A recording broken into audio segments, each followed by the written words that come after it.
alumni-alumni yang udah kerja di company-company besar, dan kita juga bisa belajar banyak untuk hal itu. Bahkan kita, Bang, kira-kira kita bisa coaching nggak Bang untuk karir? Jadi, tapi menurutku beasiswa KSE lebih dari ekspektasi yang aku berikan awal. Nah, kebetulan ada paket, dan paketnya ini namanya KSE gitu loh. Nah, kenapa kita nggak ngambil yang beasiswa Karya Salemba 4 ini sesederhana itu?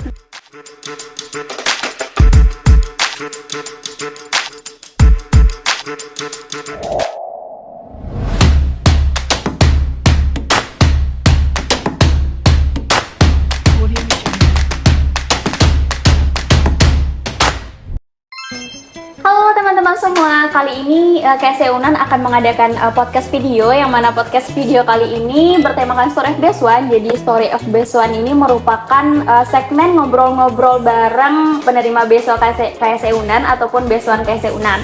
Nah, kali ini kita udah ditemani dua orang narasumber yang merupakan penerima beasiswa KSE, yaitu ada Aiken Jetro. Halo, salam kenal fans. Aiken ini merupakan dahulunya itu adalah ketua umum dari Badan Eksekutif Mahasiswa ya, Ken, ya, di Fakultas Kedokteran. Kemudian juga ada Muhammad Akbar. Saya dulu. halo fans. Akbar ini merupakan dulunya itu adalah Duta Bahasa Sumbar tahun 2022, teman-teman.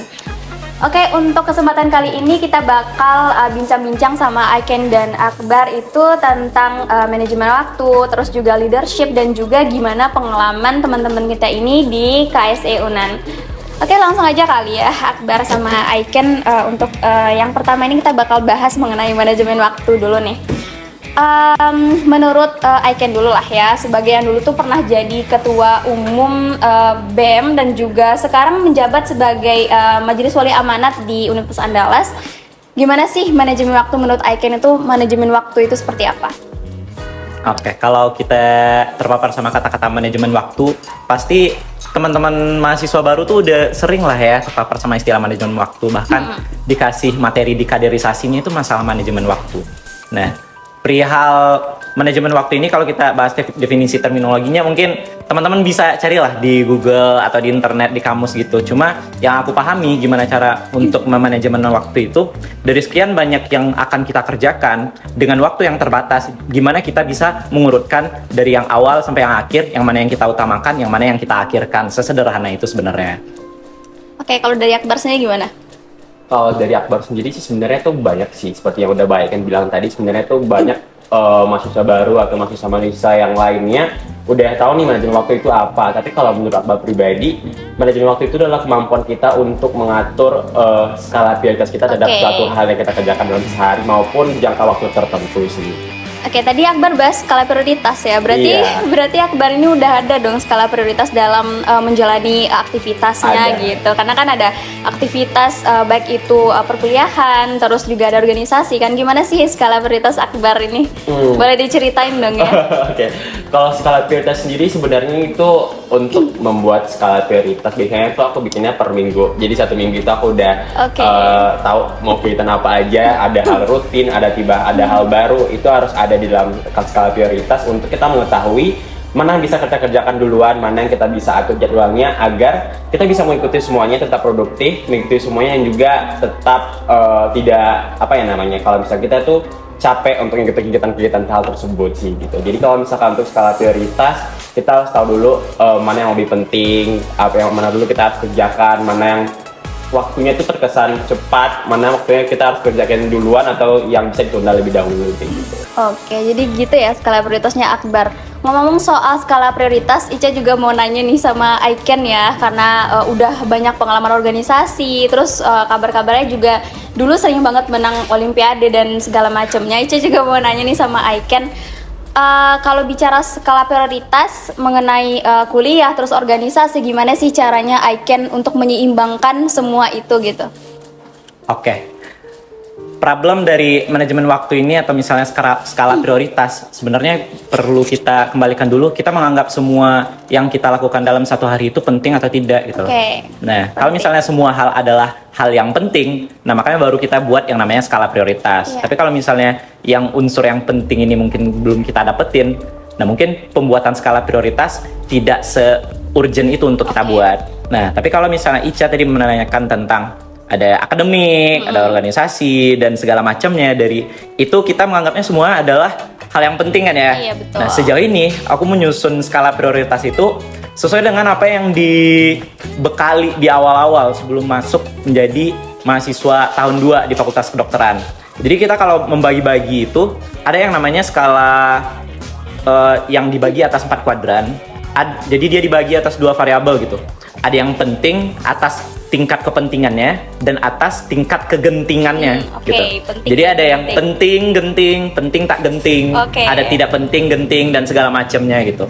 Nah, mungkin aku tidak menuliskan secara detail untuk masalah bagi-bagi ini karena menulis itu juga butuh waktu kan. Tapi yang pasti hal-hal yang rasanya tidak bisa kamu tinggalkan itu harus kamu tulis supaya kamu nggak lupa gitu. Nah, itu yang pertama. Terus yang kedua, sebenarnya banyak ya aplikasi untuk membantu kita buat skala prioritas, manage waktu ini. Kalau misalnya ada hal-hal yang penting nih, teman-teman mungkin bisa jadi referensi. Aku memang pakai Google Calendar untuk membagi-bagi waktu. Misal nih, jam 3 sore ini ada rencana untuk melakukan podcast Story of Best One kayak sekarang. Nah, itu kan perihal manajemen waktu selama kita ingat atau misalnya selama kita melihat itu penting dan kamu optimis akan hal itu, kamu nggak perlu buat skala prioritas sebenarnya. Tapi kan kita cenderung untuk lupa. Nah, dimasukkan ke dalam jadwal, dimasukin dalam kalender itu sangat-sangat membantu menurutku.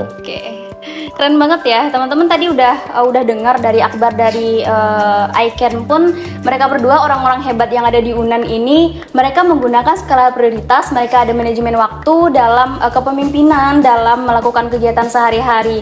Ini patut kita contoh ya teman-teman. Jadi nggak cuman sekedar jadi mahasiswa yang belajar kemudian berorganisasi tanpa ada manage waktu, itu tidak akan berujung maksimal seperti itu. Kemudian kita akan lanjut nih ke next session. Mungkin kita bakal bahas mengenai kepemimpinan karena teman-teman kita berdua ini adalah orang-orang hebat yang dipercaya, yang diamanahkan oleh Tuhan untuk menjadi pemimpin ya kali ya. Oleh Tuhan dong. Iya. Akbar deh. Akbar kan duta bahasa Sumbar nih.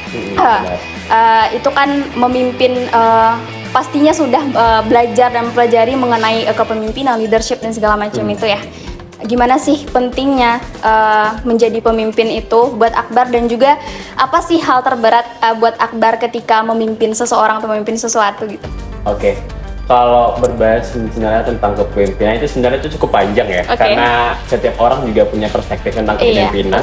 Tapi kalau Akbar pribadi sebenarnya untuk memimpin itu adalah suatu hal atau suatu keterampilan untuk kita untuk bisa mempengaruhi orang lain dan juga menginspirasi orang lain. Bagaimana kita bisa membuat orang terinspirasi dengan visi yang mau kita jalankan di sebuah organisasi ataupun tempat-tempat lainnya.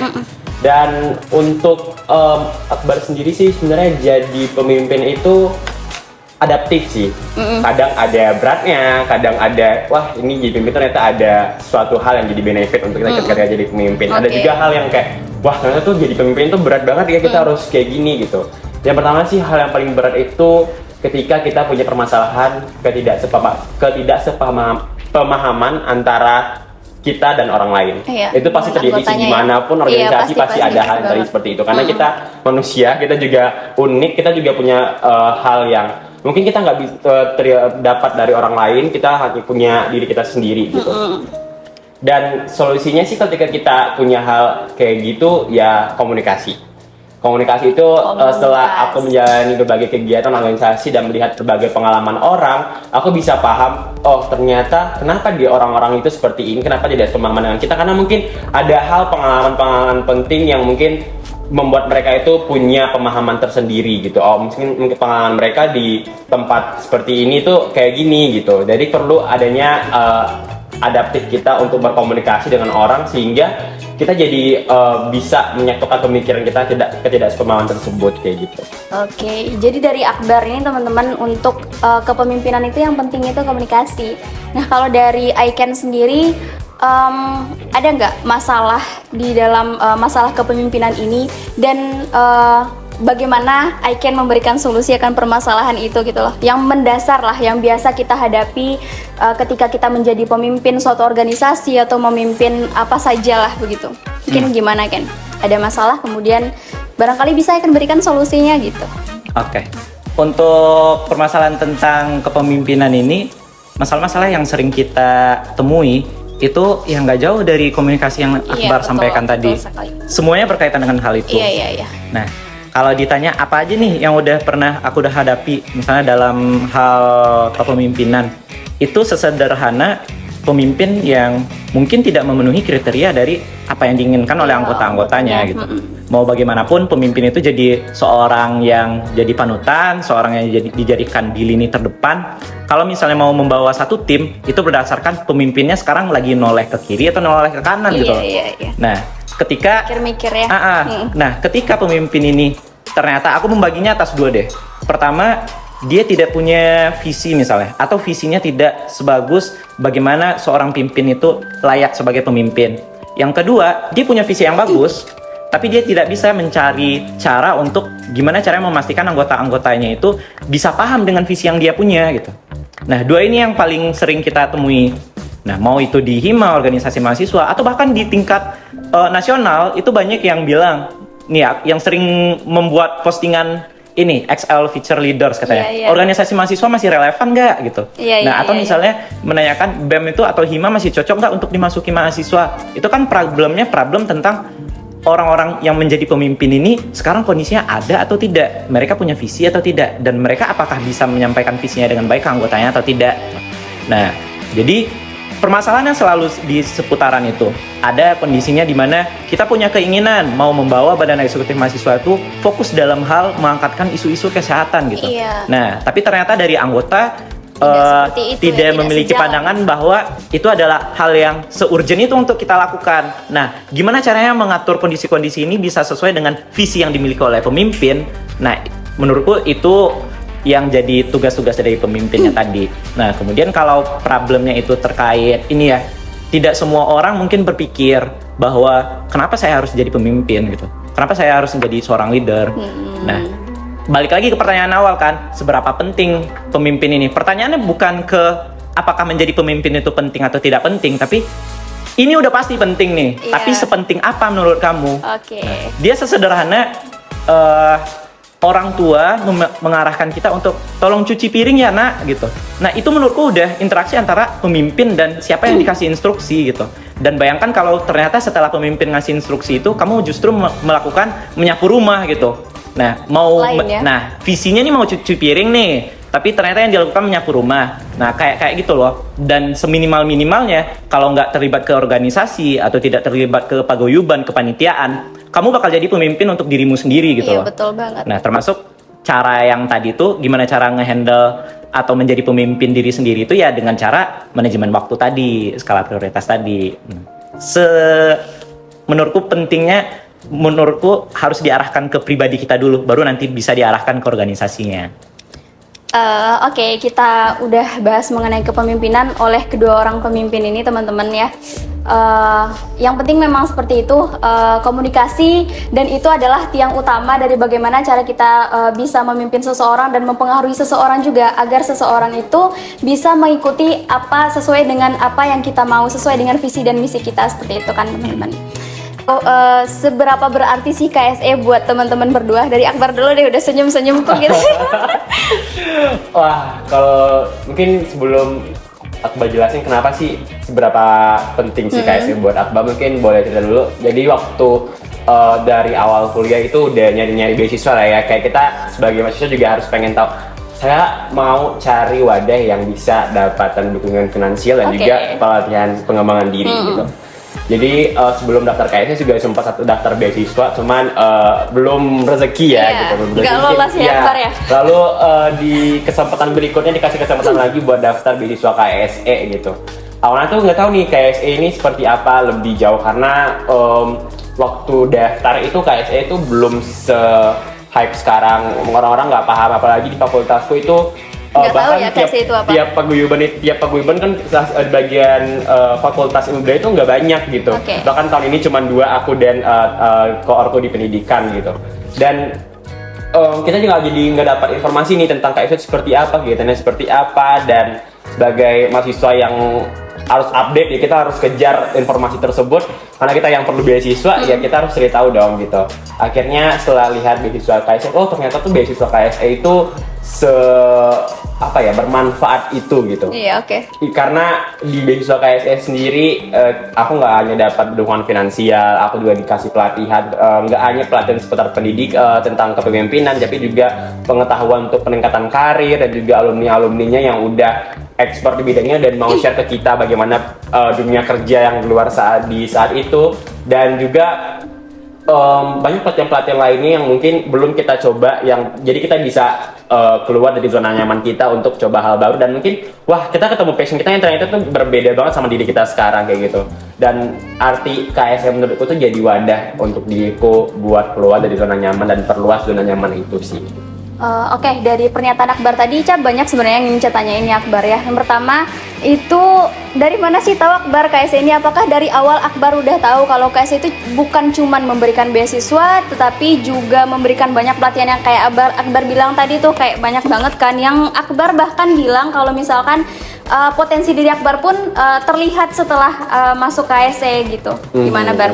Kalau untuk dari mana sih dapat informasi tentang beasiswa KSE? Yang pertama itu yang pasti aku tipe orang yang suka cari duluan, karena kayaknya menunggu informasi itu datang ke aku tuh adalah tipe yang sangat-sangat sulit dan mustahil gitu. Berarti Akbar nggak suka menunggu, jadi cari ya? Sebelum kuliah itu karena aku kebetulan jalur S6PTN kan liburnya satu semester tuh sebelum masuk, jadi aku bisa gali informasi terkait beasiswa apa aja sih yang bisa ditawarkan oleh pihak-pihak lainnya terkait beasiswa, misalnya kayak beasiswa unggulan, beasiswa KSE, dan banyak beasiswa lainnya yang ditawarkan oleh pihak di luar sana maupun universitas. Dan salah satu beasiswa yang masuk dalam listku adalah beasiswa KSE, dan informasi itu juga datang dari TikTok. Karena kita juga semua video main TikTok ya, pasti udah sering lihat, karena TikTok itu nggak hanya sekedar untuk menari-nari aja, tapi kita juga banyak informasi kayak edukasi, karir dan juga hal lainnya. Dan kebetulan salah satu kenalanku juga beasiswa KSE, jadi aku bisa tahu wah ternyata beasiswa KSE itu seperti ini gitu. Siapa tuh? Kebetulan aku punya kenalan itu di Pekanbaru yang punya CEO-nya Productive Koi. Jadi kebetulan dia di UGM sebagai beasiswan KSE UGM. Nah, jadi aku terinspirasi dari KSR buat wah ternyata KSE itu yang diikutin KSR tuh seperti ini loh, dan kita bisa lihat KSR-nya seperti apa sekarang, udah bisa dapat beasiswa ke luar negeri, dan banyak hal yang bisa jadi langkah baru buat dia ketika dia udah join di KSE gitu. Dan aku pun terinspirasi bagaimana kalau misalkan aku juga coba untuk menjadi kayak KSR lewat beasiswa KSE, dan sekarang aku di sini jadi beasiswaan KSE, dan salah satu anugerah yang besar juga karena akhirnya aku yang dulunya bukan orang-orang yang bukan terpintar di kelas, bukan orang yang hebat banget, dan tiba-tiba dapat beasiswa yang bahkan orang-orang itu daftarnya banyak gitu. Bahkan di tahun itu ada 800 saingan yang harus aku kalahkan untuk berdiri di sini jadi bagian KSE. Termasuk aku berarti. Iya benar. Jadi menurutku KSE itu benar-benar tangga baru buatku sih. Wadah ya. Iya benar banget.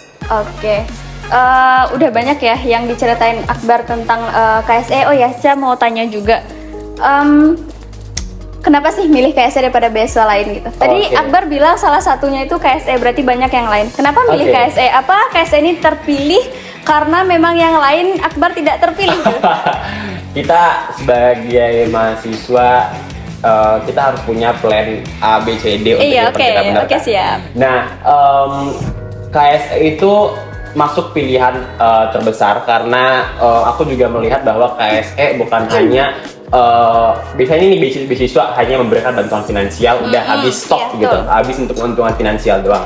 Tapi kenapa sih nggak kita cari beasiswa yang punya pelatihan untuk para beasiswaannya gitu? Kenapa kita nggak cari tempat untuk kita ngembangin relasi kita lebih baik gitu? Nggak hanya relasi antar beasiswan, tapi juga alumni dan juga relasi antar paguyuban KSE gitu.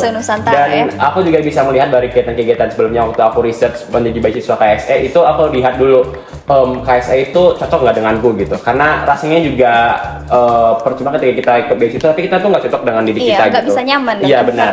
dan aku jadi harus riset terus, dan akhirnya kayaknya aku harus bisa jadi bagian beasiswa KSE gitu.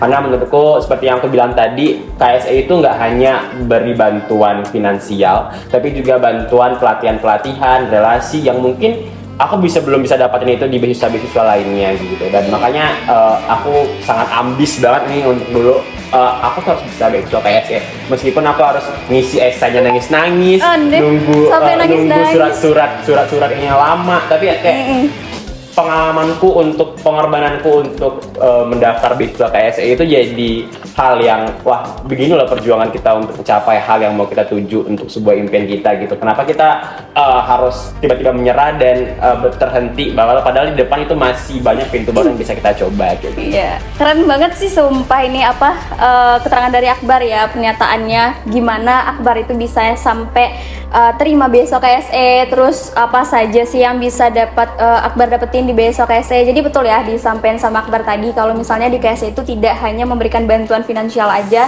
tapi ada berbagai macam pelatihan, baik itu pelatihan kewirausahaan yang namanya Entrepreneurship Academy, terus juga ada Community Development yang merupakan program utama dari Yayasan Karya Salemba 4 sekarang, yang banyak melahirkan produk-produk di setiap paguyuban yang berbeda-beda seperti itu, dan itu membuat menambah pengetahuan bagi kami sebagai beasiswa KSE Unan untuk menambah ilmu juga di berbagai bidang. Contohnya aku nih sebagai mahasiswa hukum berhasil untuk bikin sabun gitu, masuk lab dan segala macamnya, kayak berbeda dan tidak akan pernah kita dapatkan di tempat yang lain gitu, terutama di beasiswa-beasiswa yang lain. Oke, untuk Aiken lagi nih, Aiken waktu itu masuk beasiswa KSE itu di tahap berapa ya kan? Aku masuknya di gelombang 2 dan gelombang itu sama-sama Akbar, aku mendaftar untuk kedua kalinya baru bisa tembus. Iya, baru untuk yang kedua kalinya baru tembus nih teman-teman. Padahal Aiken ini secara kita udah tahu nih Aiken ini ketua BEM, terus sekarang terpilih jadi MWA juga. Beliau berhasil untuk masuk KSE. Ica pengen tanya pengalaman Aiken nih dari awal masuk beasiswa dan kenapa untuk kedua kalinya mau mendaftar lagi di KSE ini gitu. Oke. Singkat cerita, aku di Badan Eksekutif Mahasiswa sebelumnya itu di Departemen Kesejahteraan Mahasiswa. Itu terpapar akan informasi beasiswa yang ada di UNAN, apa aja. Dan KSE itu jadi top tiernya untuk masalah beasiswa yang bisa kamu dapatkan di Universitas Andalas. Oke, gitu. Dari situ. Nah, aku tahunya dari sana. Keren. Ya, kalau dari Akbar tadi mungkin dapat dari kenalan gitu, dapat informasinya gitu. Nah, kalau aku emang kebetulan berada dalam tempat yang memang punya kewajiban untuk mentransferkan informasi itu ke orang lain gitu. Jadi kenapa ke orang lain aja, sedangkan kayaknya kita juga bisa dapet deh untuk beasiswa ini. Nah, dan dicobalah untuk memasukkan berkas-berkas untuk KSE. Ya mau bagaimanapun kita sebagai mahasiswa ingin mengusahakan apa sih yang beasiswa yang terbaik yang bisa kita dapetin. Dan mungkin dari teman-teman ada yang udah nge-apply-nya ke beasiswa lain atau menjadikan beasiswa KSE jadi pilihan pertamanya. Tapi menurutku beasiswa KSE jadi tempat paguyuban atau beasiswa yang berhasil memunculkan kayak lebih dari ekspektasi yang aku berikan awal. Karena sama yang kayak dibilang Akbar tadi, pasti orang pada orientasinya itu finansial, dukungan finansial. Dukungan finansial tuh kalau atas nama beasiswa udah pasti gitu loh.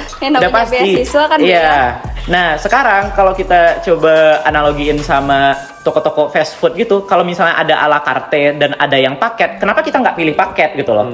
Nah, gimana kalau misalnya di ala carte ini kita cuma dapat kalau duit aja, kalau organisasi aja, kalau misalnya pembekalan untuk kerja aja. Nah, ini terpisah nih. Nah, kebetulan ada paket dan paketnya ini namanya KSE gitu loh. Nah, kenapa kita nggak ngambil yang beasiswa Karya Salemba 4 ini sesederhana itu?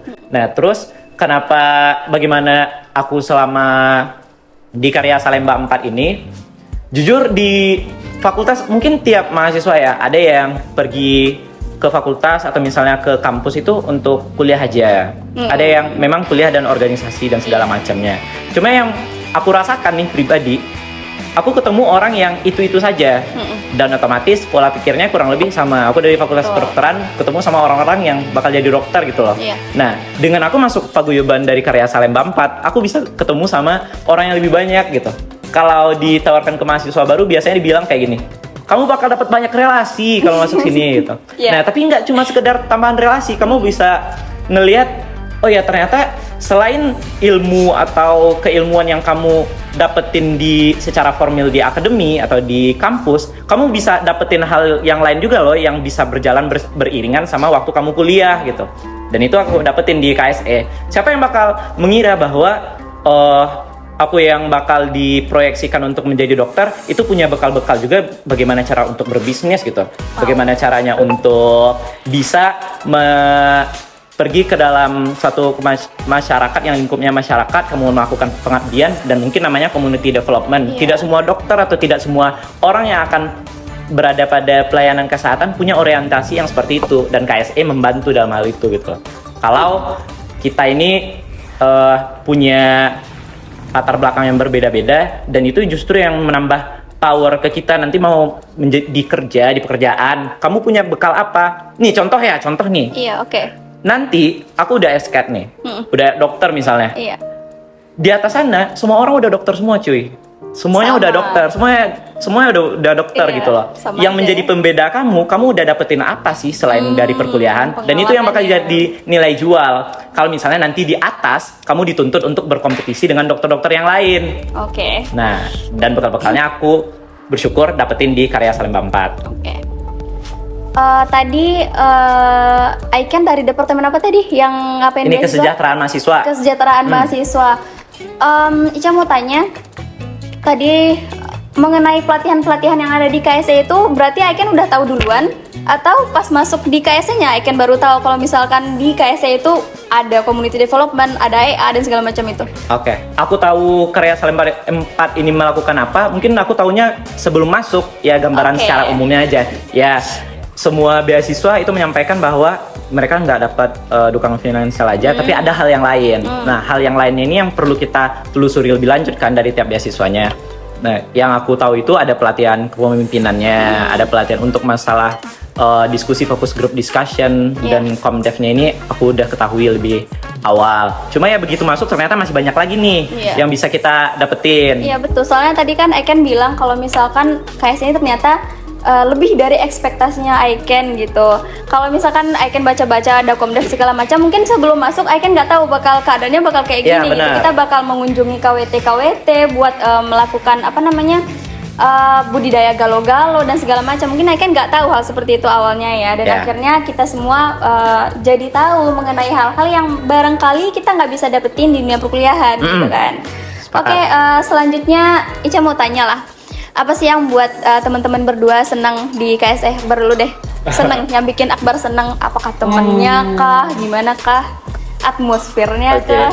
Kita ke samping dulu ya masalah finansial dan Oke. juga pelatihannya itu Iya. udah pasti sih ya. Iya. Kita- Udah jelas, udah jelas. Iya, iya. Karena kita ke beasiswa pasti hal itu udah pasti dapat gitu. Oke. Tapi menurutku satu hal yang menjadi menarik buatku selama di KSE itu organisasi dan relasinya. Kenapa aku bilang organisasi? Yang pertama, ini pertama kali aku ikut organisasi yang kadang nggak menye-menye. Oke, nggak Menye-menye itu maksudnya itu ya? nggak banyak drama. Karena kita bisa Oke, lihat kan, siap. aku selama SMA sering ikut organisasi, bahkan sampai 3 ikutin pun banyak yang aku temuin yang kayak bahkan satu hal kecil itu bisa jadi hal besar Iya, gitu. Tapi kalau di banyak KSE itu kita sama-sama saling berkomunikasi, apapun yang terjadi kita saling komunikasi. Jadi kita pun bisa dapat apa ya? Dapat saran yang konstruktif gitu. Oke, Dapat saran siap. yang kayak ketika kita punya masalah terhadap suatu organisasi di permasalahan tersebut, kita dapat masalahnya itu selesai dengan adanya solusi. Bukan dibiarkan kayak oh tiba-tiba udah kita jadi nggak kenal gitu. Iya. Dan di Banyak sini pun drama juga ya. aku bisa lihat bahwa kayak kita tuh nggak perlu ego kita untuk melaksanakan sebuah tugas gitu. Kadang ada beberapa orang, bahkan juga diriku yang dulu kayak ya udah aku kerjain sendiri aja aku bisa gitu. Tapi Oke. di sini aku juga lebih belajar lagi kayak kita tuh sebenarnya itu nggak harus mengerjakan itu sendiri gitu. Karena kita di Kita organisasi, bareng-bareng. kita punya tim, kita bisa kerjasama, dan mungkin dengan kerjasama tadi kita bisa dapatin hasil yang lebih maksimal. Gitu. Terus selain itu relasi di sini tuh yang aku temuin bahkan hal-hal yang di luar ekspektasiku gitu. Oke. Bahkan aku bisa ketemu sama alumni-alumni yang udah kerja di company-company besar, dan kita juga bisa belajar banyak untuk hal itu. Bahkan bisa kita, Bang, kira-kira kita bisa coaching nggak Bang untuk karir? Jadi Oke. itu jadi wah aku jadi punya tempat untuk mengembangkan diriku, apalagi untuk mempersiapkan diriku untuk karir kedepannya. Karena ya kita mahasiswa, setelah ini kita harus berkarir kedepannya dan kita jadi punya tempat untuk hal itu. Dan relasi di sini pun juga membantu hal itu. Alumni sini juga sangat open banget untuk terbuka. Oh boleh banget nih kita diskusi, bisa kok gitu. Dan aku jadi senang punya tempat diskusi dan juga coaching, juga mengevaluasi diriku lebih baik kedepannya seperti apa gitu. Oke, Ica mau tanya lah dikit ya mengenai lingkungan pertemanan gitu kan. Pertemanan itu kan yang bikin kita nyaman di suatu tempat gitu ya. Gimana sih teman-teman di KSE menurut Akbar? Wah, kebetulan aku 4 bulan sebelumnya sebelum jadi pertama beasiswa KSE itu nggak di paguyuban, karena kebetulan aku ada pertukaran di Purwokerto, dan jadi selama itu aku belum kenal banyak sama beasiswa KSE. Karena jadi aku jadi takut nih, ini gimana ya kira-kira nanti beasiswa KSE nantinya seperti apa. Karena aku takut juga berspektasi tinggi, nanti takutnya kayak ternyata tuh nggak kayak gitu gitu. Kayak bila tuh teman-teman itu pada sombong semua gitu, kita nggak perlu kayak gitu kan. Dan setelah aku kembali dan ternyata tuh aku di welcome banget sama orang-orang di KSE, jadi aku bisa belajar banget juga. Kayak oh iya ayo Bar, kita ke paguyuban gitu. Dan aku jadi ikut tenang juga, karena ternyata tuh relasi-relasi di KSE dan pertemanan di Rupa itu tidak seperti seburuk yang aku kira gitu. Bahkan karena buruk ternyata aku takut banget kan, karena kita beasiswa itu pasti orang-orang yang udah bagus lah portofolionya, dan aku jadi insecure dengan diriku karena lihat orang-orang itu pasti kayak di pikiran-pikiran, karena banyak juga teman-temanku yang udah ke beasiswa dan kadang pengalaman nggak seperti diriku di beasiswa KSE, apalagi beasiswa KSE Unan gitu. Ternyata tuh banyak hal yang nggak aku temuin dan jadi hal baru juga untuk diriku buat pelajaran hidupku ke depannya. Oke, siap Akbar ya. Untuk pertemanan ternyata awalnya ekspektasinya buruk teman-teman, ternyata pas sudah masuk, Akbar ini dulunya PMM dan 4 bulan ya Akbar ya. Pas di awal itu nggak bareng-bareng sama kami, terus pas ketemu sama kaminya di rumah paguyuban, Akbar itu disambut dengan begitu welcome-nya oleh teman-teman beasiswa KSE Unan, sehingga sampai sekarang Akbar itu jadi orang yang paling nyaman di KSE gitu. Oke, kalau untuk Aiken gimana Ken? Kita jadiin kesimpulan aja lah untuk masalah welcoming-nya dari KSE ini udah paling top lah. Ya serius, karena aku nggak menyangka bakal diterima secepat itu. Mungkin orang bakal melihat, wah ini yang adaptable si orang yang baru masuknya, atau memang dari rumah paguyubannya itu menyediakan kondisi yang adaptable, dimana kamu kalau baru masuk pun kamu bukan best one-nya, kamu bakal tetap diterima gitu. Nah, itu jadi hal yang cukup aku notice di Karya Salemba 4. Mau gimana pun, ketika kita mendaftarkan diri sebagai best one KSE, calon best one KSE, kita masukin berkas nih, apakah itu masalah informasi terkait prestasi, IPK ini segala macam, dan otomatis dari kepala kita bakal berpikir orang-orang yang akan kita temui adalah orang-orang yang terbaik gitu loh. Dan biasanya orang kan suka menggeneralisir nih, termasuk aku nih. Biasanya untuk orang-orang yang cukup ambisius dalam hal mencapai sesuatu, mungkin ada bentuk kendala-kendala dalam hal interaksi gitu. Nah, tapi ternyata waktu aku masuk Karya Salemba 4, hal itu nggak aku temui. Justru itu yang tertonjolkan dari Karya Salemba 4-nya. Bahkan yang aku cuma di mainnya dulu di fakultas doang nih. Cuma di fakultas.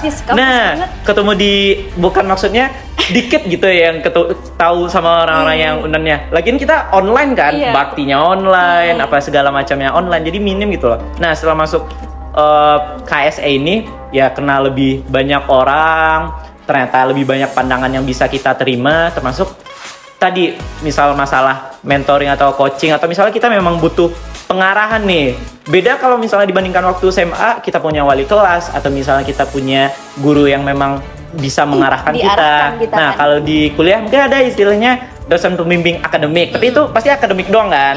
Nah, dalam hal aku mau diskusi nih, kayaknya permasalahan aku seputaran mental illness kayaknya nih, atau misalnya mental health dan segala macam, atau misalnya aku ada tuntutan untuk bisa menyelesaikan A, tapi aku terkendala dalam hal ini. Aku harus konsultasi ke siapa, bisa ngomong ke siapa. Dan KSE bisa menghadirkan orang-orang yang kayak tadi. Tempat diskusi kayak tempat cerita.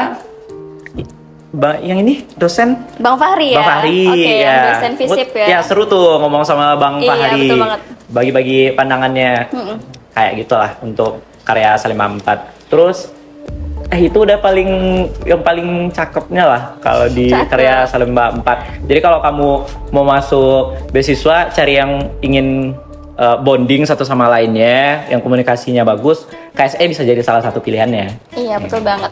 Karena yang dijelasin sama teman-teman tadi, aku rasain juga ya teman-teman. Jadi di KSE ini karena dia bukan berbentuk organisasi yang penuh dengan formalitas, tapi memang kayak kita tuh jadi keluarga. Karena namanya Paguyuban, karya Salemba 4 gitu. Paguyuban itu kan kelompok tali darah gitu ya. Jadi kita tuh merasakan satu keluarga. Kalau misalnya kita ada salah, kita langsung ngobrol sama orang yang yang kita rasa gara-gara kita mungkin dia nggak enak hati, kita bisa langsung ngobrol gitu karena kita merasa kita satu keluarga. Dan untuk diskusi pun kita bisa lancar-lancar aja diskusi, mau ngobrol apapun kita tenang, kita enjoy karena memang kita menikmati momen-momen bareng teman-teman yang memang kita rasa sefrekuensi sama kita gitu.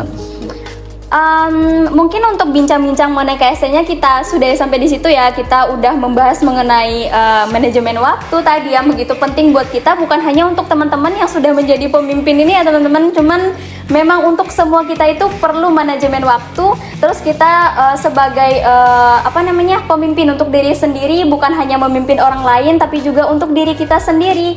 Gimana caranya kita bisa berkomunikasi dengan orang lain, kemudian memanajemen waktu yang penting di dalam kepemimpinan ini. Dan juga kita udah bahas mengenai karya Salemba 4 dan bagaimana aktivitas dan bagaimana teman-teman ini bisa enjoy dan nyaman banget di karya Salemba 4.